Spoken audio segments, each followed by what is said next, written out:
Salam olsun izləyicilərimizə. Bu gün 2026-cı ilin ümumi qabiliyyət imtahanının riyazi hissəsinin suallarını təhlil edəcəyik. Əgər videonu bəyənsəz, videoya like atmağı və kanala abunə olmağı unutmayın. Dərslər üçün əlaqə saxlamaq istəyənlər videonun açıqlama hissəsindəki əlaqə məlumatlarını istifadə edə bilərlər. İzahlara başlamamışdan qabaq həmin bu ilin testləri haqqında biraz çətinlik səviyyəsi haqqında bir-iki söz deyək. Yəni mən elə fikirləşirəm ki, digər illərlə yaxın illərlə müqayisədə 2024-lə 25-lə müqayisədə daha asan düşmüşdü. Yəni riyaziyyatla azdan çoxdan əlaqəsi olan biri rahat bir şəkildə 40-dan 35 üzəri yığa biləcəyinə inanıram. Hansı ki, heç məntiqi belə yazmadan istənilən universitetə, tibb universiteti xaric demək olar ki, istənilən bir universitetə qəbul olmağı qarantiyə almış olursan. İndi bu il bəlkə qəbul dəyişmiş ola bilər biraz, amma yenə də 35-40 kimi bir şey kifayət eləyəcək hər halda tibbdən başqa hər yerə qəbul olmağı. İndi ilə başlayaq suallarla, 41-ci suallarla. 6 və 9-a qalıqsız bölünən ən kiçik natural ədəd, 6 və 8-ə qalıqsız bölünən ən kiçik natural ədəd. Yəni əkop 6-9-dan əkop 6-8-i müqayisə etməyimizi istəyir. Heç əkobu bilməyən biri belə, yəni 6 və 9-a qalıqsız bölünən ən kiçik natural ədədin 18 olduğunu yoxlama üsulundan tapa bilər. 6 və 8-in əkobunun isə 24 olduğunu tapa bilər. Zaten görürük ki, A B sütunu daha böyükdür. Əkobla da təbii ki, bilirsiniz də necə eləyəcəyinizi. 42-ci suala baxaq. Yəni bu da çox sadə bir sual. Dəyişənin qiymətləri verilibdir. Dəyişənin ifadənin qiymətini tapın deyir. Tapaq. Deməli 2 çıxılsın. Bu birinci dəyişənin ifadənin qiyməti olacaq. 2 çıxılsın, 2 vurulsun -1.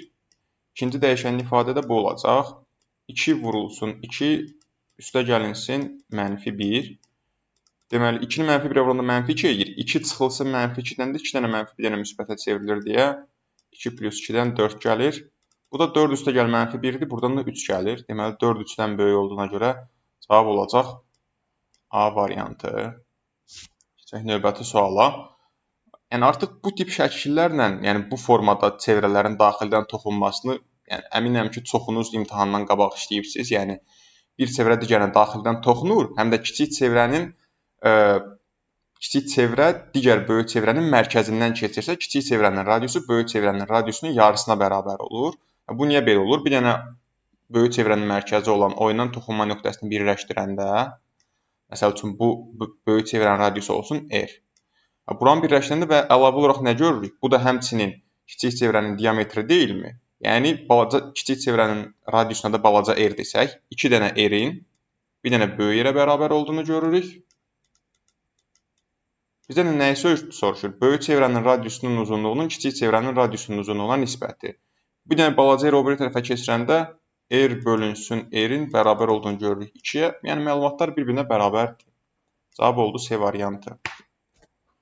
44-cü suala baxaq. Mağazada olan bütün topların 45% birinci günün birinci yarısı, qalan topların 80% isə günün ikinci yarısı satıldı.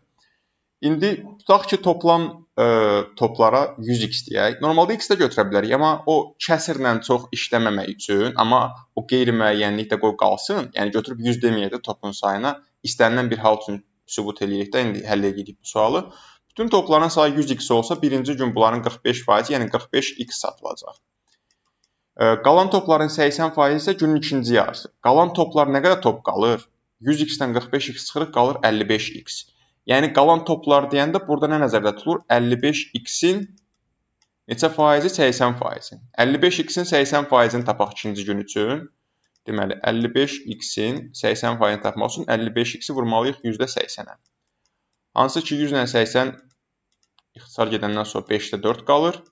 55x-i 5-ə bölüb 4-ə vuranda da 44x edir. Deməli, ikinci gündə 44x top satılıbdır. Təbii ki, burada x müsbət bir ədəd olduğuna görə, müsbət bir ədədi 45-ə vuranda daha böyüyür. Ona görə bu böyükdür.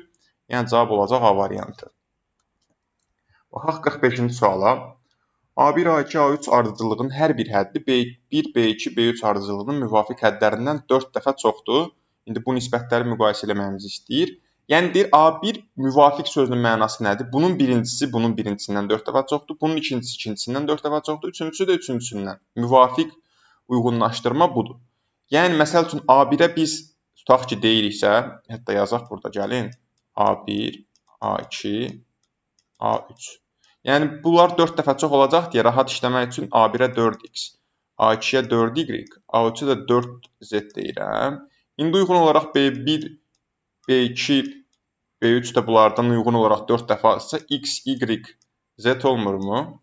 İndi fikir verin, A3-ün A1-ə nisbəti nəyə bərabər olacaq? A3-ün A1-ə, yəni 4z-in 4x-ə nisbəti mi böyükdür deyir, yoxsa B3-ün B1-ə mi, yəni z-in x-ə?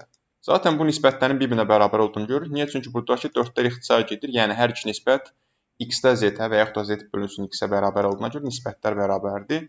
Yəni cavab olur C variantı. 46-cı suala baxaq. Düzbucaqlının tərəflərinin uzunluqları 3 və 4 sm. İndi şəkildən başa düşdüyümüz qədər yəqin ki, en buradır, qısa tərəf, uzunluq isə bura.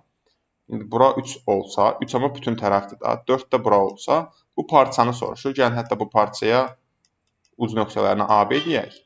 Ümumiyyətlə, düzbucaqlının daxilində, daha doğrusu üzərində götürülmüş ixtiyari iki nöqtə arasındakı məsafə, yəni harda götürürsən götür, ixtiyari o deməkdir. Yəni o məsafə diaqonaldan böyük ola bilməz. Yəni bunun diaqonalı neçəyə bərabər? Pifaqordan 5 olduğunu bilirik. Bu məsafə 5-dən böyük ola bilməz. Yəni mütləq 5-dən kiçikdir.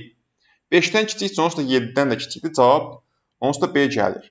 Amma gəlin bunu izah eləməyə çalışaq. Niyə bu 5-dən kiçik oldu indi bu parça? Nə edə bilərik? Baxın, gəlin buradan belə bir paralel tərəfə paralel bir parça çəkək. Və bu paralel parçanın uzunluğu da 4 olmurmu? Burada düz bucaq olmurmu? Hətta bu nöqtəyə də gəlin C deyək. Fikir verin, BC parçası uzunluğu 3 sm olan N-dən qısadır da. Yəni baxın, buradakı katet var, ASB üçbucağının kateti. 3-dən kiçikdirmi? Deməli ASB üçbucağının kateti 4-dür, bir kateti, digər kateti isə 3-dən kiçikdir. Onda belə çıxır ki, bir kateti 4, bir kateti 3 olanda əgər hipotenuz 5 olurdusa, indi 5-dən də kiçik olacaq. Ümid edirəm başa düşdünüz nəyə görə 5-dən kiçik olacağını. 7 isə sadəcə burada qoyulmağının tək səbəbi 4 ilə 3-ün cəminin 7 olmağıdır. O heç o gələsi deyil zaten, 5-dən kiçikdir. 5 olsa daha məntiqli olardı bu arada burada. Sonra keçək 47-ci suala. 17,6 milyondan 8 dəfə kiçik olan ədəd. Yəni istəyirsiniz 17,8-i 17,6-nı bölək 8-ə, qabağına da bir dənə milyon qoyaq. Ya da 17,6 milyonun normal ədəd kimi yazaq. Yəni 17 milyon 600 min yazaq. Dəqiqə, nöqtəni bura qoyduq. Sıfıranın sayını qarışdırmayaq. Bunu da bölək 8-ə. Bunu 8-ə bölmək üçün götürüb 176-nı böləcəyik 8-ə. Hansı ki 176-nı 8-ə böləndə 22 eləyir və 22-nin arxasında neçə dənə 0? 5 dənə 0 gələcək. Deməli cavabımız bu olmayacaqmı? 5 dənə 0. Bunu da oxuyanda nə görürük? 2 milyon 200 min. Deməli cavab oldu C variantı. 48-ci suala baxaq. Turist 30 km məsafəni 3 günə qət etdi. O hər sonrakı gün əvvəlki günə nisbətən 2 km az gedirdi. Turist birinci gün neçə kilometr yol qət etdi? Hər sonrakı gün əvvəlkinə nisbətən 2 km az gedirdi. Yəni azalan bir ədədi silsilə təşkil edir. Bu və silsilə fərqi də burada neçə olacaq? Deməli -2 olacaq. Nəysə buna çox önəmli deyil. Deməli məsəl üçün birinci gün olsun x, hansı ki birinci günü soruşur. Onsuz da. Sonra hər sonrakı gün əvvəlki günə nisbətən 2 km az gedir. İkinci gün x minus 2, sonra da x minus 4. Hamısını da toplayanda birlikdə neçə eləyəsidir? 30 eləyəsidir da bu 3 günün cəmi. Bərabərdir 30 km. Bunları toplayanda neçə eləyir? 3x çıxılsın 6 bərabərdir 30-a. 3x bərabərdir 6-ya. 6 deyirəm, 36, 6 nə əlaqə? X də bərabərdir 12-yə. Deməli, birinci gün 12, 12-dən 2, 10. O birisi gündə 8. Zaten toplayanda da görürsünüz ki, 30 eləyir və birinci günü soruşur, o da eləyəcək B variantı. 49. Deyir, David 4 ədəd kibrit çöpü ilə kvadrat düzəltdi. Sonra 3 çöpdən istifadə edərək bu kvadrata ikinci kvadratı söykədi. Gəlin yavaş-yavaş qurmağa başlayaq bunu dediyini. Bu bizim olsun 4 dənə kibrit çöpümüz kvadratı düzəltdi. Fikir verin, bunun yanına sadəcə 3 dənə kibrit çöpü qoyaraq bir dənə kvadrat yenə əldə edə bilirik. Niyə? Çünki baxın, buradakı tərəf ortaq tərəf olacaq. Həm soldakı, həm də sağdakı kvadrat üçün. Bir dənə də 3 dənə qoydu. Baxın, bu 3 dənədən söhbət gedir. Nə oldu? 7 dənə kibrit çöpü vasitəsilə 2 dənə kvadrat əldə etdik. Yenə fikir verin, yenə 3 dənə qoyaraq 3-cü kvadrat əldə edilir. Belə-belə davam eləyirdi. David cəmi 22 ədəd kibrit çöpündən istifadə etdi. O cəmi neçə kvadrat düzəltdi? Əslində sualın içində məncə gizli bir ədədi silsilə var. Yəni müəyyən bir qanun uyğunluq da var deyə bilərik, belə də deyə bilərik. Fikir verin, birinci kvadrat üçün 4 dənə kibrit çöpü istifadə eləmirmi? Hər sonrakı kvadrat üçün isə 3 dənə kibrit çöpü istifadə edir. Birincini çıxmaq şərti ilə, yəni 22-dən 4-ü çıxıram. Toplam 18 dənə kibrit çöpü istifadə eləməyib. Və fikir verin, sonradan düzəldilən hər bir kvadrata 3 dənə kibrit çöpü lazımdır. Bir kvadrata 3 kibrit çöpü düşürsə, bəs 18 kibrit çöpü neçə kvadrat düzəltmək olar 18 kibrit çöpü ilə? 18-i bölürük 3-ə, yəni sonradan 6 dənə kvadrat düzəldilib yanından qoyulanlar. O başdakı bir dənəsi də 4 dənə kibrit çöpü vasitəsilə düzəldilənlə birlikdə də 6 topla 1 bərabərdir 7. Deməli, cavab oldu A variantı. Yəni, onsuz da burada belə deyim hətta, kibrit çöplərinin sayı çox deyil deyə, sualın məntiqini başa düşməyən belə, 22-nin miqdarı o qədər böyük olmasa belə, götürüb bir əziyyət çəkib onu belə yaza bilər, yəni. Hansı ki, sualın riyazi anlama hissəsini çox da ehtiyac olmur. Yəni, sırf bu sual üçün deyirəm, ədədin kiçikliyinə görə deyirəm. Təbii ki, burada götürüb elə bir şey desə ki, tutaq ki, desə, məsəl üçün, 1003 ədəd kibrit çöpü istifadə etdi. Onda mütləq şəkildə sualın riyazi mənasını başa düşməlisən. O qanuna uyğunluğu özün başa düşməlisən. Çünki oturub götürüb burada 1003 dənə kibrit çöpü çəkəsi deyilsən, nə onun üçün yetəri qədər kağızın olacaq, nə də vaxtın olacaq. Amma burada məsəl üçün bir-bir oturub çəkə bilərsən. Vəziyyətdən çıxış yolu olaraq. Keçən növbəti sualı 50-yə. 3/5 hissəsi 45-ə bərabər olan ədəd hansıdır? Yəni, əslində bu sualları ədəd hissəsinə görə ədədin tapılmasının məntiqi budur. Təbii ki, 45-i burada böləsiyik 3/5, amma niyə? Elə bir deyir, bir dənə ədəd var, onun 3/5 hissəsi 45-dir. Yəni, x vurulsun 3/5 45 desə, buradan x tapası deyilikmi? Fikir verin, nəyə görə bölürükmüş hissəsinə görə ədəd tapanda? Çünki o vuruq digər tərəfə keçəndə bölmə olur. Bölünsün 3/5, o da bərabərdir 45 vurulsun 5/3. 5-ə bölüb 3-ə vuranda da 45 eləyəcək 27. Deməli, cavab oldu C variantı. Növbəti suala. Birinci qutuda ikinci qutudakından 8 dəfə çox, üçüncü qutuda isə birinci və ikinci qutuda olan topların ümumi sayından 3 dəfə az top var. İndi təbii ki, bu tip suallarda mütləq şəkildə dəyişənlə işləməyi bacarmaq məsələni çox asan bir vəziyyətə gətirir onsuz da. Birinci qutu, ikinci qutu, bu da üçüncü qutu. Nə deyir? Birinci qutuda ikinci qutudakından 8 dəfə çox. Yəni, bura 8x dedimmi? Bura da x. Üçüncü qutuda isə birinci və ikinci qutuda olan topların ümumi sayından, ümumi say neçədir? 9x, ümumi sayından 3 dəfə az top. Yəni, 9x-dən 3 dəfə az neçə eləyir? 9x 3-ə böləndə 3x top var burada da. Təbii ki, x müsbət, hətta x natural ədəddir burada. İndi onu deməyə əslində riyazi olaraq ehtiyac var, amma yəqin ki, başa düşdünüz onu. İkinci qutuda olan topların sayı, üçüncü qutuda olan topların sayından neçə dəfə azdır? Yəni, x 3x-dən neçə dəfə azdır? 3 dəfə azdır. Cavab oldu B variantı. Davam eləyək. Uzunluğu 6 cm, eni isə 5 cm olan düzbucaqlıdan tərəfinin uzunluğu 3 cm olan kvadrat kəsilib. Düzbucaqlının qalan hissəsinin sahəsi neçə kvadrat santimetrə bərabərdir? Yəni, bildiyin bunun düzbucaqlının sahəsi nəyə bərabərdir? 6 vur 5-dən 30. Kvadratın sahəsi nədir? 3-ün kvadratından 9. Sahəsi 30 kvadrat santimetr olan düzbucaqdan sahəsi 9 kvadrat santimetr olan düzbucaqlı kəsiləndə geridə hansı sahə qalacaq? 21 kvadrat santimetrlik sahə. Cavab C variantı. Məlumatların təhlilinə gəldik. Deməli, burada nə deyir? 2024-cü ildə meyvə emalı zavoduna təhvil verilmiş meyvələrin ümumi çəkisinin neçə faizi şaftalı, albalı, alma və portaxalın payına düşür, onu göstərilibdir. Yəni, nə qədər meyvə təhvil verilibdir. Onların bu göstərilən uyğun faizləri bu meyvələrə aiddir. Digər burada sütunlu diaqramda isə 2023-24-cü illərdə bu zavoda təhvil verilmiş meyvələrdən şirə hazırlamaq üçün. Yəni, müəyyən qədər meyvə təhvil verilir, amma hamısından şirə hazırlanmır. Bu sadəcə şirə hazırlananların miqdarını göstərir. Məsəl üçün, biraz analiz eləsək bu sütunlu diaqramı nə deyir? 2023-cü ildə 25 ton şaftalı istifadə olunub şirə hazırlamaq üçün. 2024-cü ildə isə 35 ton istifadə olunub şirə hazırlamaq üçün. Uyğun olaraq da alma və portaxal üçün də burada verilibdir. İndi keçək 53-cü suala görək nə deyir. 2024-cü ildə meyvə emalı zavoduna təhvil verilən portaxalın çəkisi həmin zavoda təhvil verilən albalının çəkisindən neçə dəfə artıq edir? Başa düşməliyik ki, ancaq 2024-də və təhvil veriləndən gedir. Şirə hazırlamaq üçündən yox. Başa düşməliyik ki, burada dairəvi diaqramı istifadə etməliyik və deyir, portaxalın çəkisi albalının çəkisindən neçə dəfə artıqdır. Yəni, faiz göstəricisi neçə dəfə artıqdırsa, elə o da həmin dəfə artıq olur. portağal 30% deyilmi ümumi meyvənin? Albalı isə 15%-dir ümumi meyvənin. Yəni 30% 15%-dən 2 dəfə artıq. Yəni eyni bir ədədin m faizi və eyni bir ədədin n faizi varsa, bu digərdən neçə dəfə artıq olacaq? M bölünsün n dəfə artıq olur. Bu da çox bəsit başa düşülən bir şeydir. Deməli cavab olacaq 2 dəfə 30-un 15-ə bölünməsindən. Sonra davam edək 54-dən.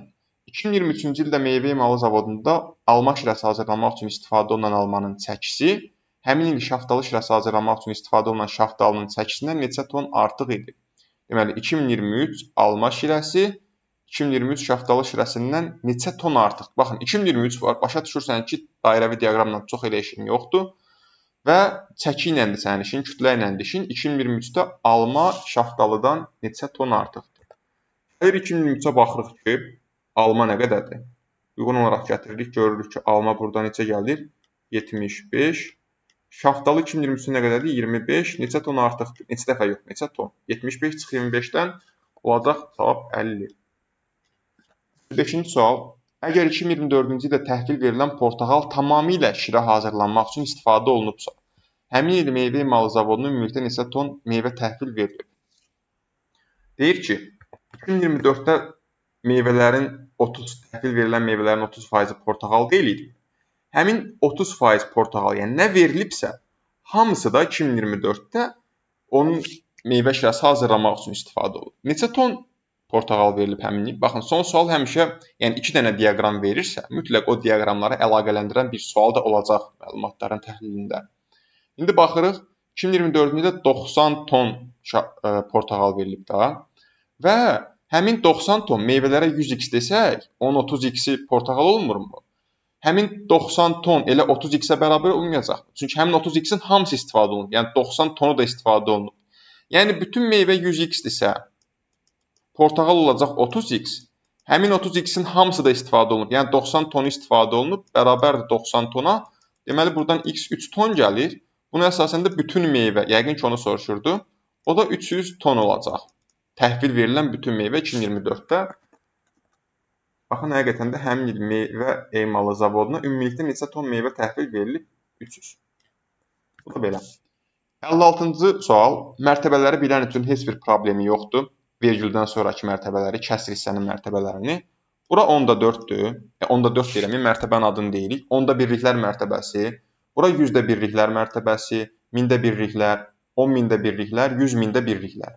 4 dənə 10-4 var. Deməli 10-4 var. 0 dənə 100-də birlik var. 0 100-də 1-ə vuranda 0 gəlir. Bir dənə 1000-də birlik var. Deməli 1000-də 1 vur 1-dən 1000-də 1. 0 dənə 10.000-də birlik var. 0-dan 10.000-də birliyin 0 edir. Cəmət təsir eləmir deyə onları yazmırıq heç. 2 dənə də 100.000-də birlik var. 2-ni də 100.000-də 1-ə vuranda 100.000-də eləyəcək 2. Baxırıq ki, həmin cavab hara uyğun gəlir? C-yə uyğun gəlir də, səhv eləmirəmsə. Dəmi? Dəqiqə, hə, C-də %4-dür, burada C-dir. Belə, cavab oldu C variantı. 57-ci suala baxaq. M və N elə ədədlərdir ki, M ədədi N ədədindən 24 vahid azdır. Dərhal yazıram bunu. M ədədi N ədədindən 24 vahid azdır. M bərabərdir, N çıxılsın 24 yazdım. Sadalanlardan hansı bu asıllığı ifadə edir? Cavaba belə baxmadım. Variantlara belə baxmağa ehtiyac yox. Yazdın, gördün, yox. 58-ci sual. Oturacağının tillərinin uzunluğu 15 sm və 4 sm şəkildə də göstərilib olan düzbucaqlı paraleliped 4 düzbucaqlı paralelipedə bölünüb. Bunlardan 3-ü kubdur. Baxın, kubun özü də düzbucaqlı paraleliped. Sadəcə onun xüsusi halıdır. Həmin 3 dənə ölçünün en uzunluq hündürlüyün bir-birinə bərabər olan halıdır. Necə ki, kvadrat düzbucaqlıdır. Onun xüsusi halıdır. Dördüncü isə deyil. Şəklə baxanda indi bu fərqli olan budur. Yəni, baxın, bu 3 kubudur deyir. Bu isə kub deyil. Yəni, o 3 ölçü bir-birindən fərqlənmə var orada. En uzunluq hündürlükdə. Bölmə nəticəsində alınan 4-cü düzbucaqlı paralelipedin həcmi neçə kub santimetrdir? Yəni, baxın, bunun həcmini soruşur. İndi buradan nə nəticə çıxarmalıyıq? Baxın, bu 15-dən, bu 4-dən, bu 3 dənəsinin kub olmasından. Fikir verin, bu 4 zaten bax, buna bərabər deyilmi? Burayla göstərək şəklin üst hissəsi aydındır. Bu 4-dür. Çünki düzbucaqlıdır üzlər. Qarşı tərəflər də bir-birinə bərabər olacaq. Bu tildə 4-dür. Bu til 4-dürsə, burada 4-dür. Burada 4-dür, burada 4-dür, burada 4. Əslində mənaya gəlir. Baxın, bu 3 dənəsi kub deyilmi? kubun tilinin 4 olması mənasına gəlir. Yəni baxın, kubun tili 4-dürsə, zaten buralar da 4 olmurmu? Bütün tillər 4-dür. 12 til də 4-dür. Buralar 4-dürsə və bütün 15 idisə, bura 3 qalmırmı? Fikir verin, düzbucaqlı paralelepipedin baxın bu hissəsinin uzunluğunu tapdıq 3. Buna zaten 4 bilirik. Bizə nə qaldı? Hündürlük. Zaten hündürlük də 4 olacaq. Niyə? Çünki baxın, buradakı kubun bütün bu tilləri də 4 deyilmi? Bütün tillər bir-birinə bərabər olduğuna. Buralar 4-dürsə, zaten üzlər düzbucaqlı olduğuna görə qarşı tərəfdə 4 olacaq, burada 4. Deməli, hər üç ölçünü tapdıq. En, uzunluq, hündürlük. 3 vur 4 vur 4 olacaq həcmdə. O da bərabər olacaq 48 kub santimetrə. Deməli, cavab olacaq C variantı. 59-cu sual. Armud nardan 6 dəfə yüngül, gavaldan isə 3 dəfə ağırdır. Ərik almadan 3 dəfə yüngül, gavaldan isə 2 dəfə ağırdır. Narın çəkisi almanın çəkisindən neçə dəfə ağırdır. Baxın, neçə dənə meyvə var. Yəni, buna hamısına ayrı-ayrı baxıb, heç nə yazmadan bir şeylər fikirləşmək məntiqsizdir. Bu sualın nümunələri də xeyli düşüb əvvəlki illərdə. Yəni, burada tək normal deyə biləcəyim üsul dəyişənlə işləməkdir. Yəni, birinə müəyyən bir dəyişən verdin, ona uyğun olaraq neçə dəfə artırma, neçə dəfə azaltma, nə qədər artırma, nə qədər azaltma sayəsində o birişləri də dəyişənlə istifadə edərək sonda bizə lazım olan meyvənin çəkisini və yaxud da digərlərindən müqayisədə çəkisini tapırıq. Deməli, hansı meyvələr var? Armud var, nar var, ondan sonra gavalı var, ərik var, alma var. İndi fikir verin, birinci cümlədə nə deyir? Armud nardan 6 dəfə yüngül, gavaldan isə 3 dəfə ağırdır. İndi burada istədiyiniz bir dəyişəni verə bilərsiniz əslində, amma mən elə bir dəyişən verəcəm ki, kəsr bir şey əldə eləməyək bacardığımız qədər.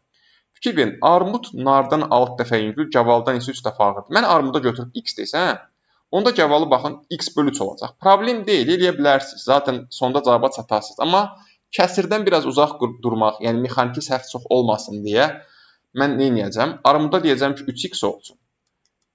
Armud gavaldan 3 dəfə ağırsa, gaval nə olacaq? X olacaq. Armud nardan 6 dəfə yüngülsə, yəni nar armuddan 6 dəfə ağırsa, 3x 6-ya vuranda 18x. Fikir verdiniz, hələ ki heç bir dəyişənimizdə kəsir ifadə yoxdur. Ərik almadan 3 dəfə yüngül. Ərik alma. Bunların arasında heç bir əlaqəni bilmirik. Götürüb bunlara başdan dərhal dəyişən vermək hələ ki cümlənin axırına çatmamış elə də yaxşı deyil. Yəni götürüb birinə məsəl üçün əriyə y almaya 3y deməyək, yəni desək problem deyil, amma deməsək daha yaxşıdır hələ ki. Gavaldan isə 2 dəfə ağırdır. Sözünü gördünmü? Söz birləşməsini və yaxud da cümlənin digər hissəsini. Gavaldan 2 dəfə ağırsa ərik. Baxın, gördünüz artıq x ilə əlaqələndirdik əriyi. Gavaldan 2 dəfə ağırsa ərik olur 2x. İndi qayıdırım başa. Ərik almadan 3 dəfə yüngüldür. Yəni 2x olan ərik almadan 3 dəfə yüngülsə, alma ondan 3 dəfə ağırsa, alma olacaq 6x. Gördünüz, heç başqa bir dəyişən salmadan, kəsrə girmədən hər birini gözəl bir şəkildə dəyişənlə ifadə edirik. Təbii ki, artıq nisbəti tapmaq çox asandır. Narın çəkisi almanın çəkisindən neçə dəfə ağırdır. Yəni 18x 6x-dən 18x-i böləcəm 6x-ə. Zaten məsələnin x-dən asılı olmadığını görürük. 18 bölü 6-nın 3-ə bərabər olduğunu görürük nisbət üçün. Cavab B. 60-cı sual. Əgər deyir 1 plus x kvadratı vurulsun 4x minus 10 bərabərdir 0 olarsa, onda 6x-i tapın. Biz bilirik ki, hasili 0-a bərabərsə, onda vuruqlardan ən azı biri 0-a bərabər olmalıdır. Amma bu vuruq həqiqi ədədlər çoxluğunda x-in hər hansı bir həqiqi qiyməti üçün 0-a bərabər olmayacağına görə, təbii ki, indi x kvadratı mənfi 1-ə bərabər ola bilər. X plus minus i olsa, xəyali vahid olsa, amma təbii ki, bu imtahan səviyyəsində elə bir şey qeyd eləməyinə belə ehtiyac yoxdur. Çünki kompleks ədədlər imtahan proqramına daxil deyil. Ola bilsin, bəziləriniz nə dediyimi başa düşmədiniz, çox bu səviyyədə riyaziyyat öyrənməyənlər, amma bəziləri əminəm ki, başa düşdü. Deməli, mütləq 0-a bərabər olan vuruq bu olmalıdır. Çünki bu ola bilmir. Öyrəndiyimiz ədədlər çoxluğunda, həqiqi ədədlər çoxluğunda.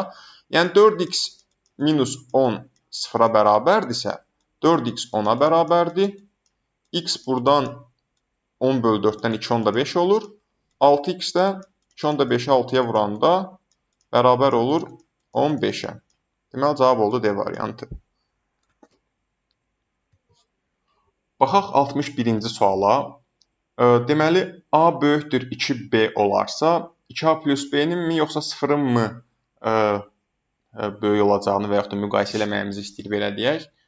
Təbii ki, burada yəni şagird üçün, abituriyent üçün ən sadə üsul, əminəm ki, çoxunuz imtahanda bunu belə eləyibsiniz. Nə etməkdir? Götürüb yerinə ədəd qoymaqdır. Fikir verin, 0 ilə müqayisə edirsə mənim ağlıma dərhal müsbət və mənfilik gəlir. Yəni bunu bir dəfə müsbət, bir dəfə də mənfi olarsa əgər bu ifadə, deməli onda nə olacaq? Yəni qeyri-müəyyənliyi əldə edəcəyik və cavab C olacaq. İndi məsəl üçün baxaq. Tutaq ki, A-ya 3 verdim, B-yə 1 verdim. Nə olacaq onda? A3 B1 olarsa, yazaq burada A3 B1 olarsa bərabərsizliyimiz ödənir. Yəni A və B belə ədədlər ola bilər. Onda həmin cəmimiz neçə olacaq? 2 vurulsun 3 üstə gəl 1-dən 7. Bu dəfə 7 oldu. İndi ikisi də mənfi olsun, amma A elə mənfidə də olsun ki, B-nin 2 qatından böyük olsun. Məsəl üçün, A olsun, tutaq ki, -1, B də olsun, məsələn, -2, tutaq ki, -1 də ola bilər də. A həqiqətən də 2B-dən 2B neçə eləyəcək? -4. -1 -4-dən böyükdür da, 0-a daha yaxın olduğuna görə. İndi bunların 2 dənə A ilə, 2 vurulsun -1 ilə, -2-nin cəmi neçə eləyəcək? -4. Gördünüz ki, bu dəfə də -4 əldə elədik. Yəni ki, bu dəfə də mənfi oldu. Bu dəfə də kiçik oldu B üstündən. Bayaq böyük olmuşdu burada. İndi də kiçik oldu. Deməli ki, müəyyən eləyə bilmirik. Deməli, cavab C-dir. Təbii ki, riyazi olaraq daha belə dərin yanaşa bilərik. Hətta 0 olan variantı da deməli tapılar. Niyə tapılmasın ki? 0 olan variantı tapılar. Ondan sonra, amma çox da ehtiyac yoxdur belə bir imtahan səviyyəsində. 62-ci suala baxaq. Deməli, nə deyir? İllik gəliri 80-90 min lari civarında dəyişən ailə hər il gəlirinin 5-6%-ni kommunal xərcləri ödəmək üçün istifadə edir. Ailə tərəfindən illik kommunal xərcləri ödəmək üçün istifadə edilən məbləğmi 5000 lari mi? Burada bu aralıqda nəzərdə tutulan nədir? Yəni, ailənin gəlirinə məsəl üçün 80-90 min deyirsə, yəni 80 mindən 90 minə kimi, 80-90 deyil, bu minliklərin sayını yazmışam sadəcə. Hər bir şey ola bilər deyil. Gəlirin də 5-6%-ni kommunal xərclərə, bu defis, yəni 5-6% parçasında olacaq deyir, kommunal xərclərə ödənən pul. Yəni əslində burada nəzərdə tutulan nədir? Yəni bu şərtlər altında ailənin təbii ki, kommunal xərclərini biz konkret tapa bilmərik. Amma hansı aralıqda olacağını tapa bilərik. Hansı aralıqda olacağını tapmaq üçün dərhal fikirləşməli olduğumuz şey budur. Yəni mən ən kiçik qiymətini tapım, kommunal xərcin, ən böyük qiymətini tapım, zaten aradakılar da onsuz da olur. Kommunal xərc nə vaxt ən az olar? Ailənin gəliri lap az olsa, və onun da lap kiçik hissəsini kommunal xərcə versə. Yəni 80 min olsa, onun da lap kiçik hissəsi olan 5% olsa kommunal xərclərə verilən pul. Yəni 80 minin 5% neçə eləyəcək? 80 mini %5-ə vuranda nə eləyəcək? Bu %5 zaten 20-də 1 ixtisardan sonra 20-yə bölüb 1-ə vuranda 80 min eləyir 4000. Yəni ən az kommunal xərcə verilən pul bu ola bilər. Bu ola bilər bu arada. Çünki 80 min ola bilir, 5% də ola bilir. Ona görə də 4000 də ola bilir. Yəni 80 mində 5 də bu aralığa daxildir. Parça demişik də onsuz da. Bəs yaxşı, ən çox nə qədər ola bilər? Deməli, ailənin gəliri lap çox olsa və daha da çox hissəsini versələr kommunal xərcə, onda da kommunal xərcə verilən maksimal məbləği taparıq. Yəni 90 minin 6%. Yəni %6-sı. Deməli, neyiniyək? 90 mini 100-ə bölsək 0.9 min taparıq. Bir dəfəlik belə eləyək. 0.9 mini də 6-ya vursaq 5.4 min taparıq. Biz tapdıq ki, kommunal xərclər ən az 4 min, ən çox da 5 min, 5.4 min olur. Deməli, kommunal xərclər bu aralıqda dəyişir da. Bu aralıqda dəyişirsə, onda 5 mindən böyük də ola bilər, kiçik də ola bilər, ona bərabər də ola bilər. Deməli, cavab C variantı olacaq. 63-cü suala baxaq. Düzbucaqlı deyir, 2 kvadrata bölünmüşdür. Bölünmə nəticəsində alınan kvadratlardan birinin perimetrinin düzbucaqlının perimetrinə olan nisbəti. İndi gəlin dediyi şəkli çəkək. Deməli, bir dənə düzbucaqlımız var, amma elə çəkək ki, böləndə kvadrata bənzəsin. Biraz uzunluğunu uzun çəkdim, amma eybi yoxdur. Deməli, baxın, 2 dənə kvadrata böldük və burada nə görürsünüz? Təbii ki, sahə olaraq bir dənə kvadratın sahəsi düzbucaqlının sahəsinin yarısına bərabər. Çünki ikisinin birlikdə sahəsi düzbucaqlının sahəsini verir. Amma perimetr baxımından baxanda yox. Perimetr baxımından baxanda yox. Niyə? Ona görə ki, lap götürüb dəyişənlə ifadə eləyə də bilərik. Tutaq ki, nə olsun? Kvadratın tərəfinə x desək, eyni kvadratlardan söhbət gedir də. Kvadratın tərəfinə x desək, onda burada x olacağına görə düzbucaqlının uzunluğu n-dən 2 dəfə böyük olasıdır. İndi burada x olur təbii ki, burada x, burada x. Düzbucaqlının perimetrində görürük 6x-dir, kvadratın perimetri isə 4x-dir. Kvadratın perimetrinin düzbucaqlının perimetrinə nisbətini konkret olaraq tapa bilirik hətta. Neçəyə bərabər olur? X-lər ixtisar gedəndən sonra və 4 ilə 6 2-yə ixtisar gedəndən sonra 3-də 2, hansı 2-də 1-dən böyükdür. Niyə belə oldu? Çünki biz düzbucaqlının perimetrində baxın bu tərəfləri nəzərə almışdıq. Amma kvadratın perimetrində də fikir verin. Baxın bu tərəfi, bir də bu tərəfi nəzərə alsaydıq, tam olaraq düzbucaqlının perimetrinin yarısını əldə edərdik. Amma əlavə olaraq biz buranı da götürürük deyə artıq o kvadratın perimetri düzbucaqlının perimetrinin yarısını keçmiş olur o arada qalan hissəyə görə. O hissəyə görə keçir deyə ona görə biz 2-də 1-i keçmiş oluruq nisbətdə. Belə. İndi baxa bilərik neçənci suala? 64-cü suala. 64-cü sualda deyir A, B, X və Y elə ədədlərdir ki, A ədədi X-dən 2 vahid böyük. Dərhal yazıram. A bərabərdir X plus 2. B bərabərdir Y-dən 3 vahid kiçik. Y minus 3. İndi açıq B-ni götürüb X-dən Y-dən ifadə eləsəm, yəni X-li Y-li ifadələr qoysam A ilə B-nin yerinə, X-li Y-li bir ifadə əldə edəcəm A sütununda və buradakı sütundakı ifadə ilə ümid edirik ki, müqayisə edə biləcəyik. Məqsəd budur. A-nın yerinə X plus 2 qoysaq, B-nin yerinə Y minus 3. A çıxılsın B bu dəyişənli ifadəyə dönürmü? X plus 2 çıxılsın, amma mötərizədə bütün Y minus 3 çıxasıyıq da. Və mötərizəni açanda X plus 2 çıxılsın, Y çıxılsın, mənfi 3 topla 3 olur. İndi toplamanın yer dəyişmə qanununa əsasən X çıxılsın, Y topla 2 topla 3 də yaza bilərik. Yəni X çıxılsın, Y topla 5 yaza bilərik bunu. Gördüyünüz kimi sol sütundakı A çıxılsın B-nin X minus Y plus 5-ə bərabər olduğunu göstərdik. Deməli, bu sütunlardakı məlumatlar bərabərdir. Cavab C variantı. 0.65 bu müəyyən qədər problem yarada biləcək sualdır. Çətin sual deyil əslində. Sadəcə nəzəri bilik yetməyə bilər burada bəzi şagirdlərdə. Deməli, deyir, piştaxtaya 6-10 kiloqram çəkidə qarpızlar və 3-7 kiloqram çəkidə yemişlər yığılıb. Bu nə mənaya gəlir? Yəni, həmin piştaxtaya yığılan qarpızlar 6-10 kiloqram aralığındadır. 6 kiloqram da ola bilər, 7 də ola bilər, 6,5 da ola bilər, 6,6 da ola bilər, ta 10 da ola bilər. Və bu nə deməkdir? Əgər bütün qarpızlar 6-10 kiloqram aralığındadırsa, çəkiləri, onda bu qarpızların ədədi ortası, kütlələrin ədədi ortası 6-dan aşağı da ola bilməz. Ondan yuxarı da ola bilməz. Yəni, əslində ədədi orta da bu aralıqda olacaq. Niyə? Çünki biz heç vaxt onu keçməmişiksə qarpızın çəkisində nətər ola bilər ki, bu qarpızların ədədi ortası götürüb 10,5 olsun, 11 olsun. Belə bir şey mümkün deyil. Eyni şəkildə yemişlərin də kütlələrinin ədədi ortası 3-7 aralığında olacaq. Yəni, A sütunundakı ədəd 6-7 aralığında olan ədəd, 6-7 deyirəm, 6-10 aralığında olan bir həqiqi ədəddir. B sütununda olan ədəd isə 3-7 aralığında olan bir ədəddir. Əgər belədirsə, buradakı istənilən ədəddən böyükdür deyə bilərikmi? Yox, deyə bilmərik. Hətta da 9 üzərində göstərsək, məsəl üçün, deməli, 3, 6, 7, burada 10 olsun. Qarpızların ədədi ortası bu aralıqdakı ədədlər ola bilər. Yemişlər isə bu aralıqda.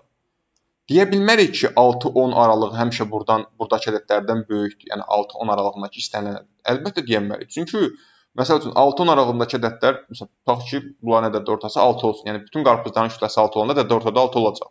Bütün yemişlərin kütləsi 7 olanda yemişlərin ədədi ortası da 7 olacaq. Kütlələrin ədədi ortası. Yəni ki, baxın, bu aralıqda artıq biz görürük ki, məsəl üçün, yemişin ədədi ortası 7-yə daha yaxın, qarpızınki isə 6-ya daha yaxın ola bilər. Görürük ki, yemişinki az ola bilər və yaxud da qarpızınki lap çox, yemişinki də az ola bilər. Hətta bu aralıqda olduqlarına görə bərabər də ola bilər ədədi ortaları. Məsələn, 6-10-5, hətta 6-7 parçasındakı istənilən ədəd ola bilər ortaq olaraq. Yəni, görürük ki, bu məlumatlar bərabər də ola bilər, biri digərindən çox da ola bilər. Ona görə cavab olacaq C variantı. 66-cı məsələyə baxaq. Bərabəryanlı üç bucağın təpəsində yerləşən bucaq oturacağı bitişik bucaqdan böyükdür. Nə mənaya gəlir? Bu heç variantlara belə baxmıram. Yəni, bəzən variantlara baxmaq belə lazım deyil. Hətta əksər hallarda lazım deyil, normal riyaziyyat bilən üçün. Üçbucağın təpə bucağı oturacağı bitişik bucaqlardan böyük də deməkdir. Biz bilirik ki, oturacağı bitişik bucaqlar yan tərəflərin qarşısındakı bucaqlardır. Təpə bucağı isə oturacağın qarşısındakı bucaqdır.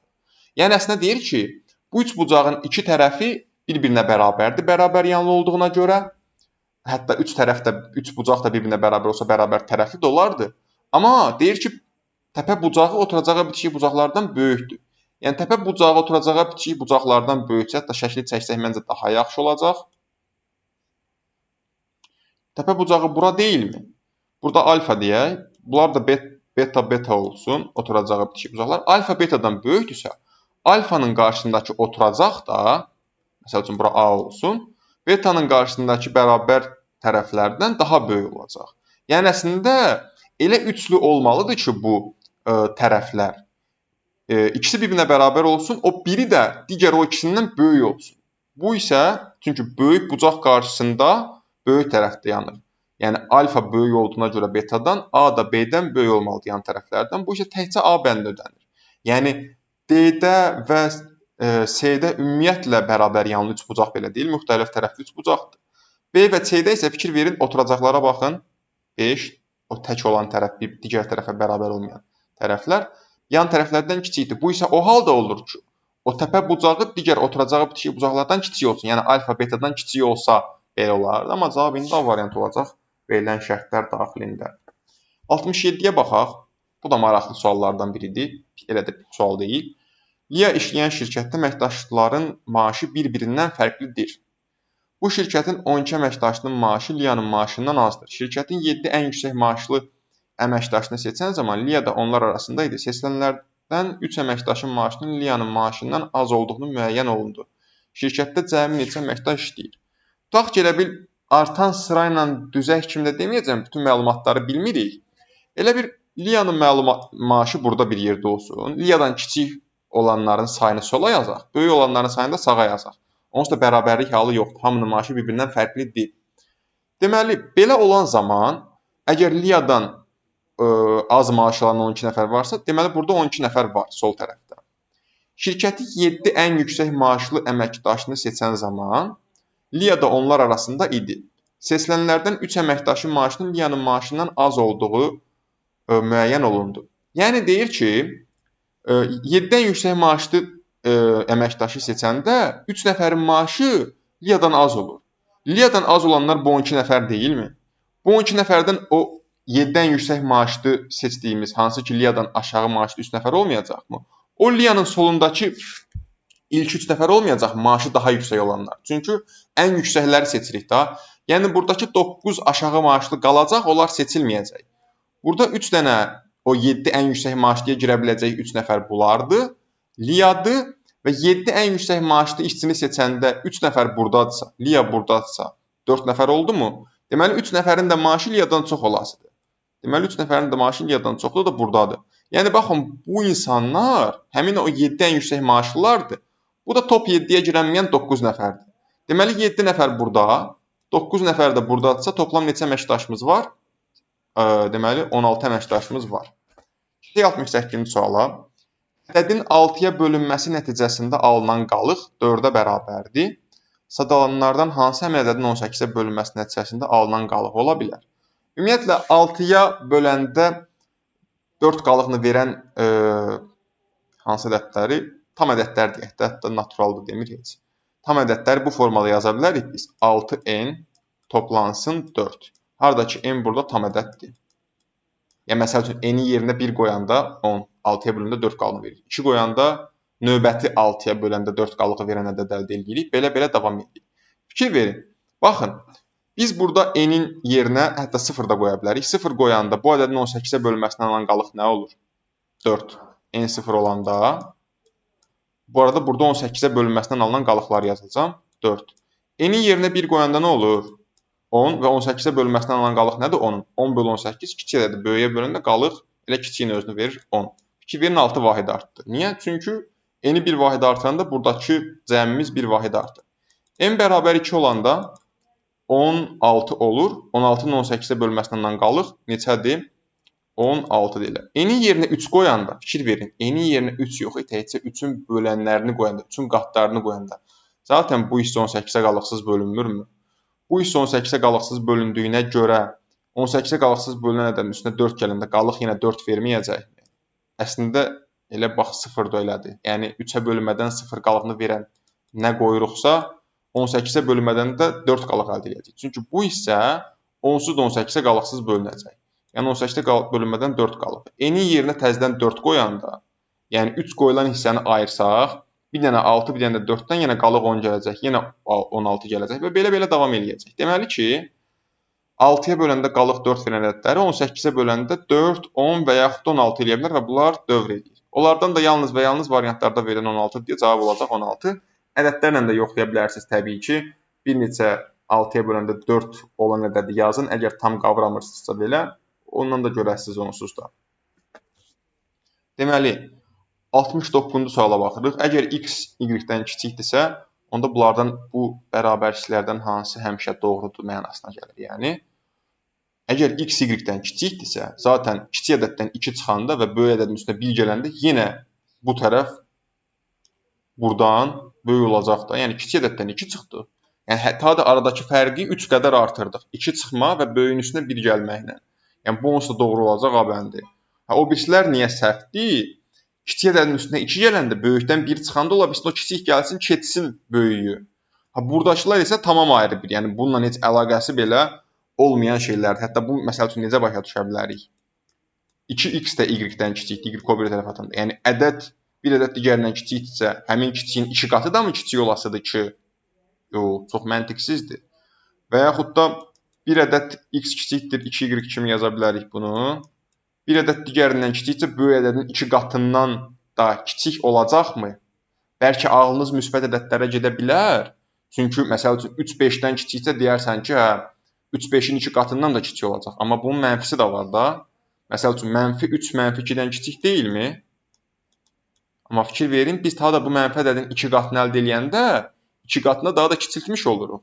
Yəni, y-in 2 qatı mənfi 4. Fikir verdiniz, mənfi 3 mənfi 4-dən kiçik olmadı. Bax, bunu da nəzərə almaq lazımdır. D bəndində isə nəyə baxa bilərik? Yəni, x ilə y-in cəmi 0-dan kiçik olacaq. Bir ədəd digərindən kiçikdirsə, onların cəmi niyə 0-dan kiçik olsun ki? Yəni, öz-özünə bunu sual verməlisən. 3 ilə 5. Yəni, 3 5-dən kiçikdir, onların cəmi niyə 0-dan kiçik olsun ki?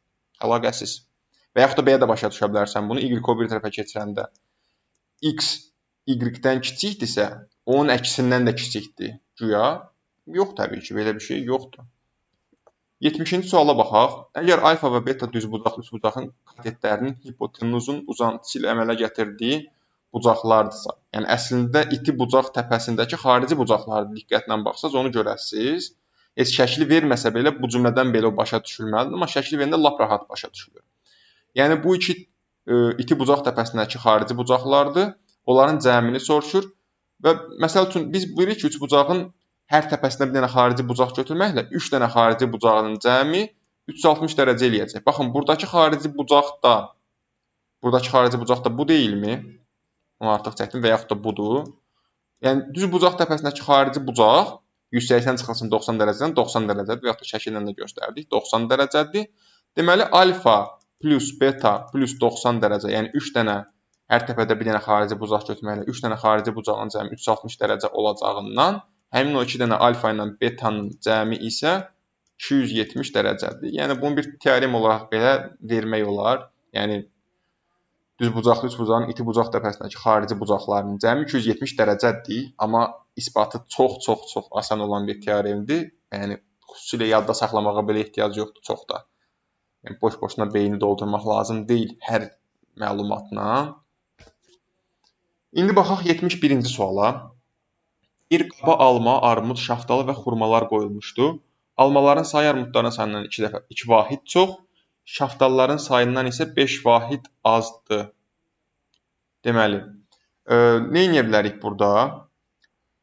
Biz görürük ki, burada müəyyən bir məlumatlar verib birinci və ikinci şərtdən əlavə olaraq. Hələ birinci bu məlumatları qeyd edək. Dərhal bu 1 ilə 2-yə qaçmayaq. Yazaq bura alma, armud və nə var? Şaftalı var. Bir də xurma var hətta. Xurma. Deməli, nə deyir? Başdakı şərtdə. Hələ almaların sayı armudların sayından 2 vahid çox.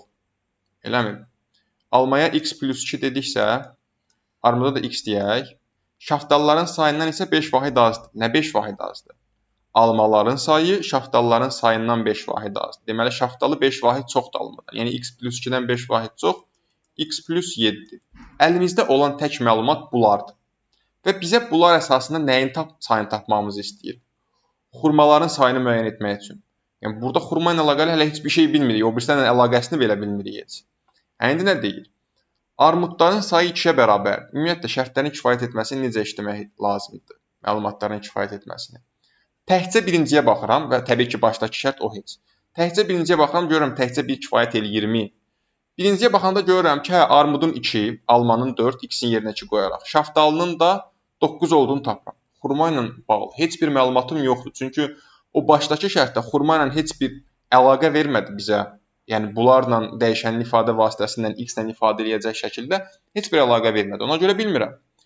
Deməli, təkcə 2 vasitəsilə bu 3 meyvəni tapıram, amma ki, xurmanı tapa bilmirəm. Təkcə 2 vasitəsilə xurmaların sayı şaftalların sayından 6 vahid azdır. Çox gözəl. Yəni, şaftalı x plus 7-dir. Başdakı şərti onsuz həmişə istifadə edirik. Onu istifadə etmək baxımından məhdudiyyət yoxdur. Şaftalların sayından 6 vahid azdır, x plus 7-dən 6 vahid az, x plus 1. Sırf ikinci şərtlə xurmaların sayını tapa bilərik? Yox, hamısı x-dən asılı bir dəyişənli ifadədir. Yəni, nə bilək? Sadəcə bilərik ki, xurma armuddan bir vahid çoxdur. Bəlkə armud 5-dir, onda xurma 6 olacaq. Bəlkə armud 7-dir, onda xurma 8 olacaq. Bunu bilənmərik təbii ki. İndi amma ikisini də birləşdirsək, yəni xurma da x plus 1 olsa başdakı şərtlə birlikdə, armudun sayı da 2 olsa, yəni başdan sənədə deyir ki, x bərabərdir 2. Da x 2-dirsə, 2 xurma qarışıq hər şeyi tapırsan, deməli bunlar birlikdə kifayətli, ayrı-ayrı isə kifayət deyil. Baxaq 72-yə. ABC düzbucaqlısının tərəfləri koordinat oxlarına paraleldir. Bu şərti ümumiyyətlə başa düşmək lazımdır. Yəni əsası bəlkə çox abituriyent üçün önəmsiz olan bu şərt. Yəni BC-nin də AD-nin də x oxuna paralel olmağı nə deməkdir? Bunların ikisinin də x oxuna paralel olmağı o deməkdir ki, A ilə D-nin ordinatları indi, yəni eyni hündürlükdədirlər. Eyni hündürlükdədirlər, yəni A-nın məsəl üçün ordinatı nədirsə, D-də də odur. Və B ilə də C-nin ordinatları eynidir. Və eyni şəkildə CD ilə BA da y oxuna paralel deyilmi? Deməli, əslində B ilə A-nın da ordinatları eynidir. Ayrıca C ilə D-nin də ordinatları deyirəm, absisləri eynidir. B ilə A-nın, yəni x koordinatı. C ilə D-nin də absisləri eynidir, yəni x koordinatı eynidir. Bunu başa düşmək lazımdır ən başdakı şərtdən, bu paralellikdən. İndi sırf birinci şərtə görə görək bunu tapa bilirikmi? A təpəsinin koordinatını. Deyir ki, 3, 11 B təpəsinin koordinatlarıdır. 3, 11. Çox gözəl. İndi A təpəsinin koordinatları nətər tapım? Yəni, mən bayaq dediyimə görə nə çıxır? A-nın da absisi 3-dür, paralel olduğuna görə. Yəni, x bərabər 3 xətti üzərində də AB nöqtəsi, hətta belə də desək, çox dediyim başa düşülməyəcək bu imtahan səviyyəsində abituriyentlər tərəfindən. Ona görə çox o paralellikdə nəyə görə absislər və ordinatlar bərabərdir, onu qeyd eləmədim. Sadəcə indi göz ucu başa düşün niyə bərabər olduğunu. Əslində deyir ki, A-nın absisi 3-dür. Ordinatını tapa bilərikmi? Koordinatları nə deməkdir? Həm x-ini tap, həm y-ni. Mən nə bilim ki, 11-dən neçə vahid aşağı enmişik? Yəni, gözlü götürüb deməyəcəm. Bura 11-dirsə, burada AB onun hansı hissəsini təşkil edir? Gözlü təxmini nə bilim, 4-dürmü, nədir, elə bir şeydirmi? Yox, elə bir şey deməyəcək əlbəttə. Yəni, 11-dən kiçikdir, orası bəllidir. 0-dan da çoxdur, yuxarı qalxmış. Amma hardan bilim neçədir, onu bilənməzsən. Sırf ikinci şərtə əsasən bəs? Sırf ikinci şərtə əsasən nə deyir? D təpəsinin koordinatları 12-nin 5-ədir. 12-nin 5-ə. Biz də nə demişdik? A ilə D-nin ordinatları eyni, yəni y koordinatı. Deməli, əslində buna əsasən biz tapırıq ki, A-nın y koordinatı 5-dir. Bəs x koordinatını nə bilim? Mən bilirəm ki, 12-dən kiçikdir, sola gəlmişik və 0-dan da böyükdür. Yəni 0-12 arasında hər bir şey ola bilər. Yəni ona görə mən konkret bir şey deyə bilmirəm A-nın təpəsinin koordinatı haqqında. Amma indi ikisini birlikdə istifadə eləsək, yəni onsuz da D-ni istifadə eləmişik, B-ni də bir də qataq içinə. 3, 11 isə B-nin koordinatları nə dedik? A ilə B-nin absisi eyni olacaq. Yəni 3-dürsə bunun absisi, burada 3-dür. A ilə D-nin ordinatı eyni olacaq, 5-dirsə burada 5 olacaq. Deməli, A-nın koordinatları nəymiş? 3-ün 5-ə. Yəni bu iki məlumat sayəsində Birində A-nın apsisini, birində isə ordinatını tapdıq. Zaten bunun sayəsində bu tərəfin uzunluğunun 11-5-dən 6, yəni n-in 6 olduğunu, uzunluğun isə 5-lər n-də zaten 12-3-dən 9 olduğunu tapırıq. Hətta istəyirsiniz perimetr, istəyirsiniz uzunluğun n-ə nisbəti, istəyirsiniz sahə, daha hər şeyi tapmaq olar bundan sonra bu iki şərt istifadə. Amma sırf A təpəsinin koordinatları, hə, o da heç onsuz da tapılıbdır. Deməli, cavab bunların birlikdə kifayət etməyidir. İndi gələk 73-cü suala. Deməli, 73-də baxaq. Bu da çaşdırıcı sual deyərəm. Yəni, diqqətli olmalı olduğumuz suallardan biridir. Deməli, nə deyir? X ədəddir. İndi burada həqiqi ədəd desə daha yaxşı olardı, amma zaten ədəddir deyirsə, bildiyimiz ən geniş çoxluq bu imtahan səviyyəsində həqiqi ədədlər çoxluğudur deyə. X həqiqi ədədiymiş. İki şərt verilir və bu şərtlər əsasında x kvadratının birdən kiçik olub olmadığını müəyyən etmək üçün. Böyük ehtimal bunu yerinə ədəd qoyaraq biraz fikirləşərək eləyibsiniz. Onlar təbii ki olar. Amma mən biraz daha riyazi üsul göstərmək istəyirəm. Əslində bu nə mənaya gəlir? X üstü 4 çıxılsın 1-in 0-dan kiçik oldu da 1 o bir tərəfə keçirdim. Eyni güclü bərabərlik aldım. İndi bunu vuruqlara ayırsam, kvadratlar fərqidir də. X kvadratı minus 1, x kvadratı plus 1 olmurmu? Kiçikdir 0. Zaten x kvadratı plus 1-in həmişə 0-dan böyük olduğunu bilirəm da. Onda gəlin bərabərliyin hər bir tərəfini x kvadratı plus 1-ə bölək. Yəni müsbət bir ədədə bölək. 0-ı x kvadratı plus 1-ə böləndə 0 eləyir. Buranı da x kvadratı plus 1-ə böləndə x kvadratı minus 1 qalır sadəcə. Yəni x kvadratı minus 1-in 0-dan kiçik olduğunu əldə edirik. Yəni x kvadratının 1-dən kiçik olduğunu əldə edirik birinci şərtə əsasən. Deməli, birinci şərt kifayət eləyirmiş. İndi gələk ikinci suala. İkinci şərtə daha doğrusu. İkinci sual nədir?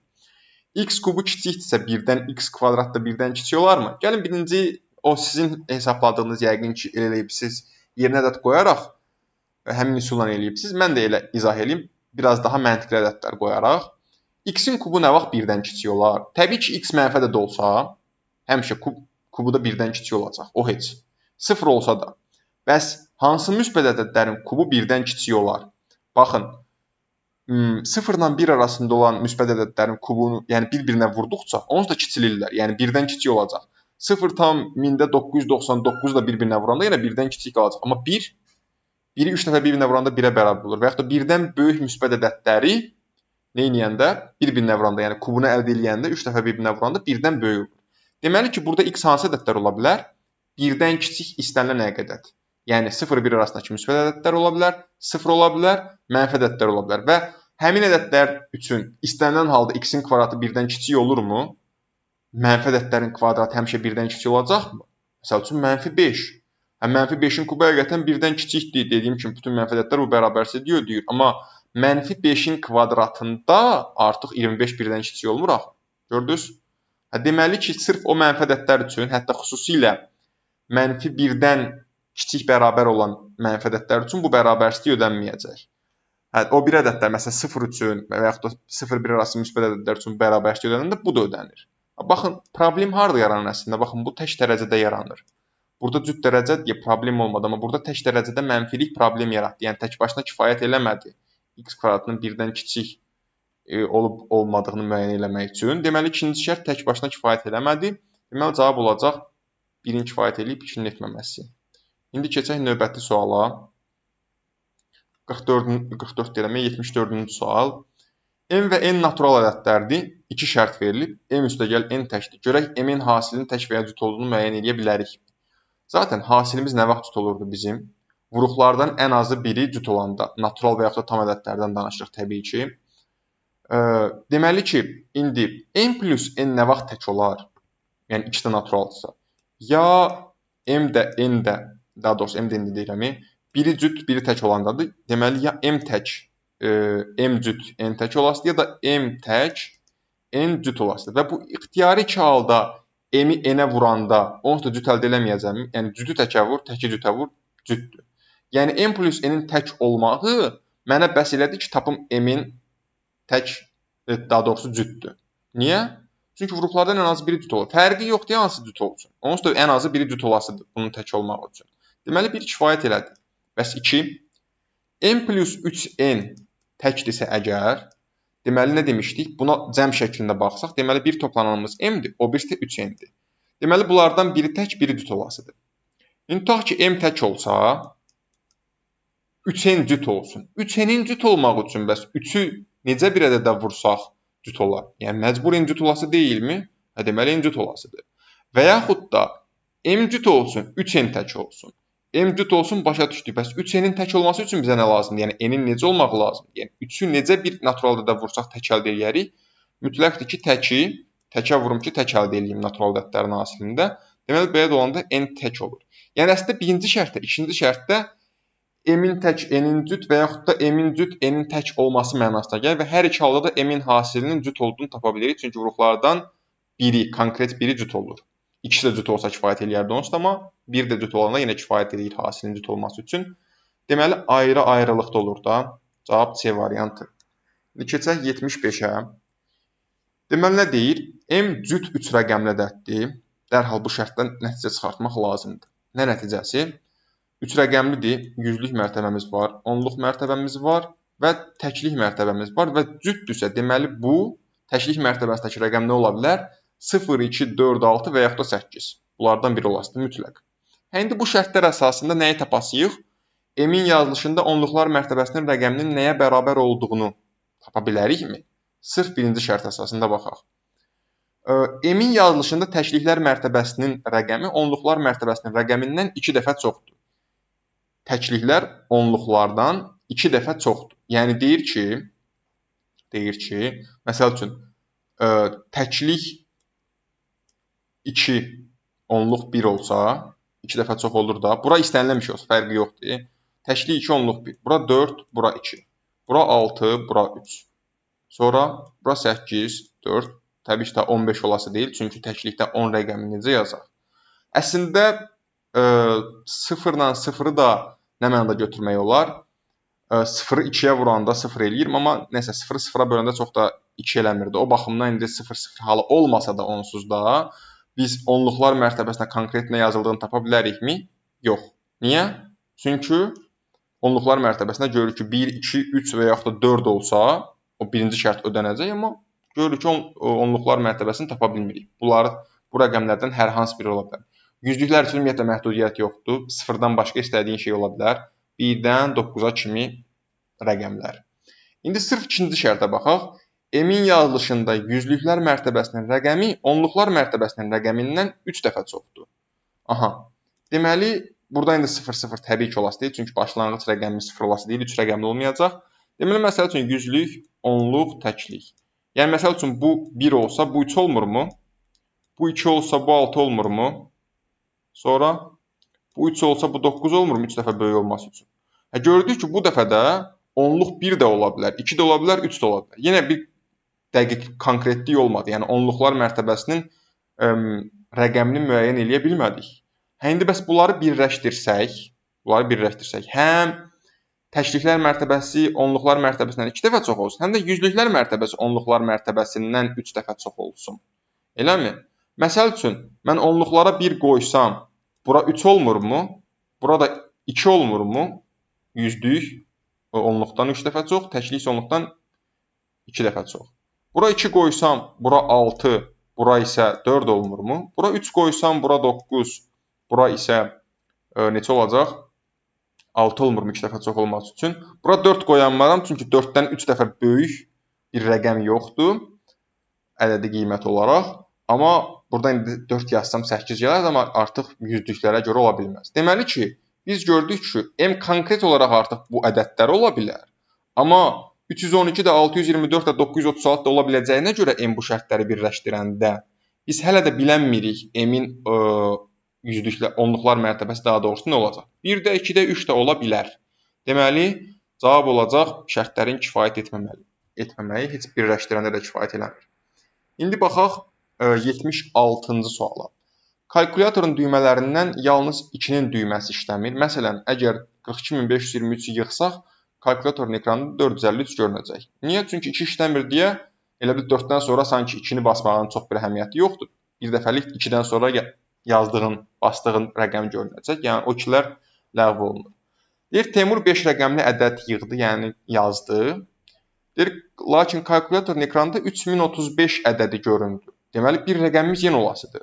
Və əgər həmin rəqəm də görünməyibsə, 4 olası deyil ki, həmin rəqəm. 4 yazardı da, yəni kalkulyatorun ancaq 2 düyməsi işləmirsə, 4 işləyir. 8 işləyir, 9 işləyir. Deməli, o bir dənə rəqəm çıxmayıbsa ekrana, deməli, o 2 basıb nə vaxtsa. Amma nə vaxt basıb, orası önəmlidir. Teymurun yığdığı ədədin 32035 olması ehtimalı nəyə bərabərdir? Hə, indi mümkün variantları tapasıq. Bu əlverişli variantdır, bizə lazım olan variant. Bəs mümkün variantlar nədir? Yəni, ola bilsin, 3035 görünməyi üçün yazdım 3035-i. 2-ni ola bilərmi ki, başda qoysun? Yəni, əslində yazmaq istədiyi buymuş. Və yaxud ola bilərmi ki, 2 3 ilə 0-ın arasında olsun? 32035. Və yaxud ola bilərmi ki, 2 0 ilə 3-ün arasındaymış? Yəni, 30235 imiş Teymurun yazmaq istədiyi ədəd. Və ola bilərmi ki, 2 3 ilə 5-in arasında olsun? Yəni, 30325. Və yaxud ola bilərmi ki, 2 sonda gəlsin? Yəni, bu istənilən hal üçün, yəni bu 2 aradan çıxanda hər dəfə 3035 görünəcək də 352. Yəni, mümkün, Teymurun yaza biləcəyi mümkün 5 dənə ədəd var. Və bunun da deyir 32035 olma ehtimalı nədir? Əlverişli halların sayının mümkün halların sayına nisbəti, yəni 1-in 5-ə nisbəti ehtimal 5-də 1-dir. Tardı getdi. Keçək növbəti suala. 77. Verilmiş 2 rəqəmli ədəd və bu ədədin rəqəmlə yazılışındakı rəqəmlərin yerdəyişməsi ilə alınan ədədin cəmi 143-ə bərabərdir. Yəni, bir AB ədədimiz olsun. Bir də üstə gəlinsin, bunun rəqəmlə yazılışı, məsələn, 96-dırsa, tutaq ki, deyir, yerlərin dəyiş 69 olsun. Yəni, bu nəzərdə tutulur. Onda yeni ədədimiz də BA olmayacaqmı? Bu iki ədədin cəmi, rəqəmlərinin cəmi yox, özlərinin cəmi. Ona görə bu ədədin özünü ifadə edir. 143-ə bərabərdir. Əslində, bunun açılışı nədir? Onluq say sistemində. 10A topla B deyilmi? Bunun da açılışı 10B topla A deyilmi? Bu da cəm 143 deyilmi? İndi A ilə B-ləri standart şəkildə yazsaq, birləşdirsək, 11A topla 11B 143 deyilmi? 11-i mötərizə xaricinə çıxartsaq, A topla B fikir verin, rəqəmlərin cəmi. Öz-özünə gələr zaten verilən şərtləri yazanda, qeyd eləyəndə və işləməyə başlayanda. A plus B-ni tapmaq üçün 143 11-ə bölünəm eləyir 13. Deməli, rəqəmlərin cəmi 13 olasıymış, cavab. Yəni, istəyir sənin topladığın ədəd, məsəl üçün, amma cəmin 143 olmaq üçün A ilə B elə bir şey olmalıdır ki, deməli 11-ə vuranda, məsəl üçün, hansı ədədlər ola bilər? Rəqəmlərin cəmi 13 olan hansı ədədimiz var? 67 ilə 76. Toplayanda görürsən ki, 143 eləyir. Və yaxud da 58 ilə 85. Və yaxud da 49 ilə 94. Bunları da toplayanda görürsən ki, 143 eləyir. Yəni, ixtiyari rəqəmlərinin cəmi 13 olan ixtiyari 2 rəqəmli ədədi toplayanda, özünlə rəqəmlərinin yer dəyişməsindən alınan ədədi toplayanda 143 eləyəcək onsuz da. Cavab da olacaq 13. Deməli, sonra keçək növbəti suala. Nə deyir? 2 ədədin hasili birinci ədəddən 2 dəfə az. İkinci ədəddən isə 8 dəfə çoxdur. Bu ədədlərin hasili nəyə bərabərdir? İndi, baxın. Bu cümləni bəlkə baxıb fikirləşməyə çalışa bilərik, nə mənaya gəlir, belə üzünə baxa bilərik. Lazım deyil. Yazıram. X vurulsun Y bərabərdir. Birinci ədəddən 2 dəfə az da hasil. Yəni, nəyə bərabərdir? X bölü 2-yə bərabər deyilmi? Da bu nə mənaya gəlir? Y-in 2-də 1 olmağı mənasına gəlmirmi? Yəni, buradan Y bərabər 2-də 1 nəticəsi. Yəni, ikinci vuruğun 2-də 1 olduğu. İkinci ədəddən isə 8 dəfə çoxdur. Nə? 2 ədədin hasili. Yəni, X vurulsun Y ikinci ədəddən Y-dən 8 dəfə çox. Yəni 8 Y-ə bərabərdir. Bu nə mənaya gəlir? X-in 8 olmağı mənasına gəlmirmi? Da. X 8 Y 2-də 1-dirsə, bunların hasili nə olacaq? 4 olacaq da, başqa nə olasıdır? 79-cu sual. Mağazada rəngli karandaşlar yalnız qutuda satılır. Hər qutuda ya 4, ya da 7 ədəd karandaş var. Tia bu mağazadan bir neçə qutu karandaş aldı. Tia'nın aldığı karandaşların sayılanlardan hansına bərabər ola bilməz? Yəni 4 ilə 7-ni hansısa hərəsindən deyil, 4 dənə karandaşlıq və 7 dənə karandaşlıq qutunun hərəsindən neçə götürsək, amma 0 dənə də götürmək olar. Konkret demir ki, hamısı hər birindən alıbdır. Şərtdən o görünür. Yəni natural ədəddə ola bilər, olanın sayı 0-da ola bilər. İndi fikir verin. 12 ola bilərmi Tia'nın mağazadan aldığı karandaşların sayı? Ola bilər, hə. 3 dənə 4 dənəlik alsa. 4 karandaşlıq qutu alsa, 3 vur 4-dən. 15 ola bilərmi? Fikirləşək görək. Ola bilər hə. 2 dənə 4 ilə topla bir dənə 7-lik qurtarsa 15 gəlir. 17 ola bilməz. Niyə ola bilməz? Baxın, böyük olan 7-dir deyə məsləhət görürəm ki, 7 ilə başlayaq. Yəni 7 ədədlik karandaşdan 0 dənə alsan, 17 dənə karandaşı 4 dənəlik karandaşlı qutularla həll edə bilərsə? Yox, 17 4-ə qalıqsız bölünmür. 7 ədəd karandaşlı qutudan bir dənə alsan, geriyə 10 dənə karandaş qalmır. 10 dənə karandaşı 4 karandaşlı qutu ilə həll edə bilərsənmi? Yox, 14-ə qalıqsız bölünmür. Və yaxud da bundan 2 dənə alsan, geriyə 3 karandaş qalır da 3 karandaşı necə həll edəsən 4 karandaşlı qutu ilə? Görürsən ki, 17 gəlmir, yəni ola bilmir C-dir. 21 necə olar? Dərhal 3 vur 7-dən. 25 necə ola bilər? Elə 3 vur 7-nin 21 olduğunu görürəm. Bir dənə də üstünə, hətta bura yazaq da 3 vur 7. Bir dənə də üstünə 4 gəldi 25 eləmirmi? Yəni bir dənə 4-lük, üstə gəl 3 dənə də 7 karandaşlıq qutudan. Bu da belə getdi. Və fikir verin, baxın, bu variantda onsuz da görürəm ki, digər qutudan 0 dənə də ola bilər. Yəni ondan almamış da ola bilər. Sadəcə mağazada o qutular var, məcbur deyil ki, bunu almağa. İndi keçək növbəti suala və son suala. Deyir ki, Georginin maaşını 10% artırdılar. Əgər 13% artırılsaydı, Georginin maaşı 10% artırıldığı haldan 45 çox olar. Yəni bu cümlədən nə çıxır? Georginin maaşının 13%-i 10%-dən 3% çox deyilmi? Həmin 3%-lik hissəsi də 45 çoxdur deməkdir. Yəni hətta belə deyək, Georginin maaşına 100x desəm, 10% artıranda 110x olmurmu maaş? 110x. Bəs 13% artırılsa 113x olmurmu? Deyir ki, Georginin maaşı 10% artırıldığı haldan 45 çox olur. Baxın bu hal 13% artırılan. Yəni fikir verin, bundan bunu çıxırsan 113x çıxılsın 110x bərabərdir 45 ları. Fikir verin 3x bərabər 45 olmurmu? Maaşı 100x götürmədim. 3x deyil onun 3% demək deyilmi? Bayaq dediyim də 3% artıq artırmada 45 ları artıq çıxır. Yəni buradan da x-in 15 olduğunu tapmırıqmı? Maaş nə qədərdir? 100x-dir. 100x də bərabərdir 1500. Yəni qısacası 3 buradan nə əldə edirik? 3%-i 45 olan ədədi tap, hansı ki 1500-dür, cavab oldu D variantı. Bu sualı da yekunlaşdırdıq. Başqa bir sualımız qalmadı. Onda sağ olun, salamat qalın. Gələn videolarda görüşənədək.